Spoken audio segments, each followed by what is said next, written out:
Hello and welcome to another Game Tech Talks. So basically, just when I thought I was done making videos for the day, I came across this about an hour ago. This article is about 2 hours old, 3 hours old now. And it has to do with Geforce Now, a new streaming service. I just put a video out on this a couple of days ago, going over Geforce Now, how good of a service that it is, and how well it was working. And we were testing out Call of Duty Modern Warfare, and that's the biggest thing I've been using Geforce Now for, is Overwatch and Modern Warfare.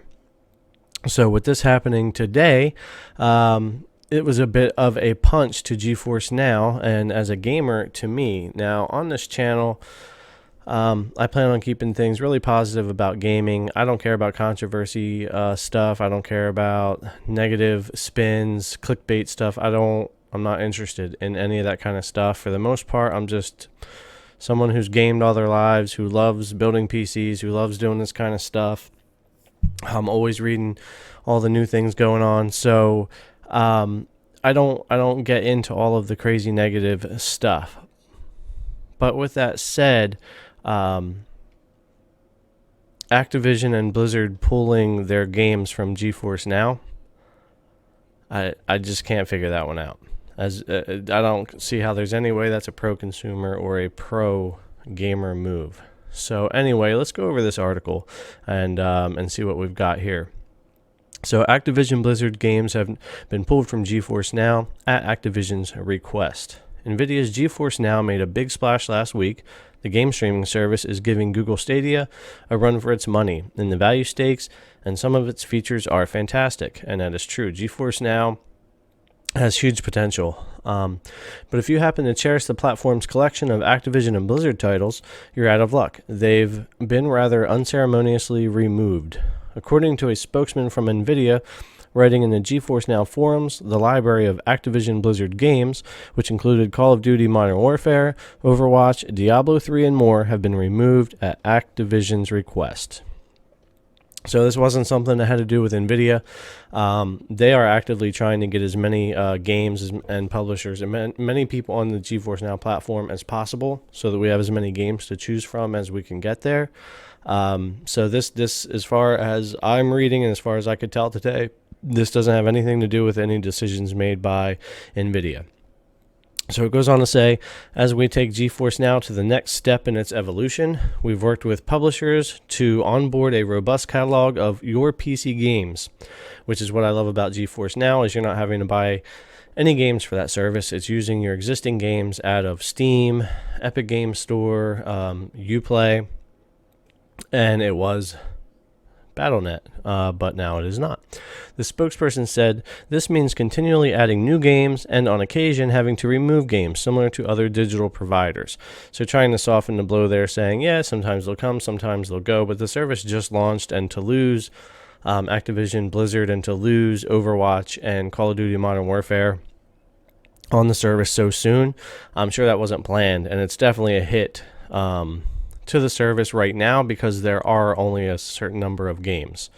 So we go, quote, per their request, please be advised Activision Blizzard games will be removed from the service. While unfortunate, we hope to work together with Activision Blizzard to re-enable these games and more in the future. In addition to the hundreds of games currently supported, we have over 1,500 games that developers have asked to be onboarded to the service.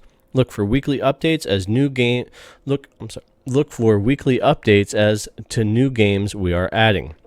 So, sounds like they do have a plan to start adding games pretty quickly, catching up the library, and I'm hoping to see new launches faster on Geforce Now, if not the same day. I had mentioned that in another video. So, yes, that's great. They're going to be adding games. So, to me, that means it's not going to be a long-term issue with like Activision Blizzard being pulled, but right now on the platform, those were a couple of great games to be able to use on the service to test it.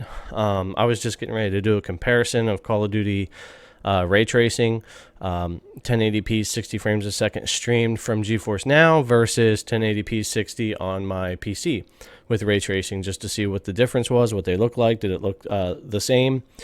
But we're not going to be able to do that now. Excuse me. So to finish it off, it says, it's certainly not uncommon for titles to be added and removed to subscription-based services, but for a publisher's entire catalog to be removed barely a week after a platform's launch, that is certainly unusual. My only speculation is that Activision Blizzard must be unhappy with the terms of its deal with Nvidia. Either way, this continues the trend of games suddenly vanishing when we've seen across different stores and services in the last year. One of the perpetual downsides of digital distribution. Which is true.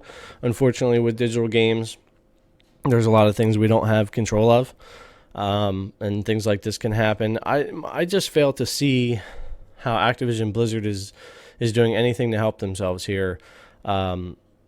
It just seems to me like, why pull the game? Nvidia already said, unless there's something going on behind the scenes we don't know about, that they're charging 0% to these publishers for the games. They're not taking any of the profit.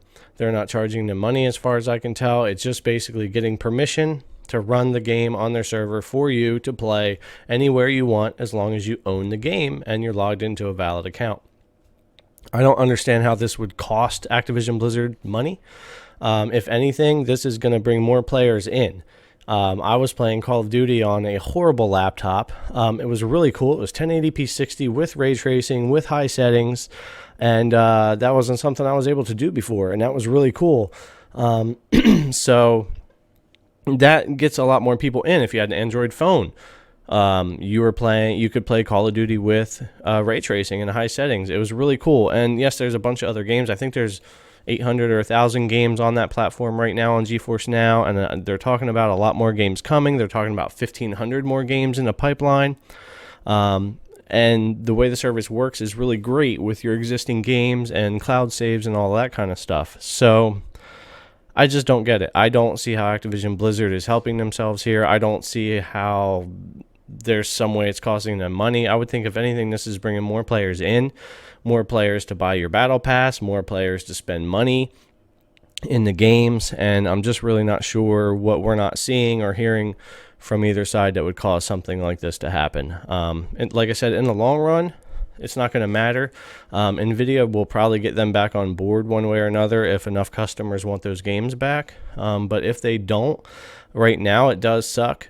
But in the future, as more games continue to release on the platform, there aren't that many games on the Blizzard launcher for Activision. So in the long run, it's not going to hurt much. But I think right now, since the service just launched, it's a bit of a gut punch for the platform and for gamers who were enjoying those games on Geforce Now. All right, guys. Well, with that said, video might went a little bit longer than I planned on. And like I said, I want to stay pretty positive on the side of gaming. But this one actually just kind of seemed a little bit ridiculous to me. So anyway, thanks for coming and checking out the video. If you haven't already, click that subscribe button. Give the video a thumbs up if you liked it. And please feel free to leave your comments below. Tell me what you think about Activision Blizzard pulling their games from Geforce Now about a week after it came out. Thanks. Have a good one, and I'll see you next time.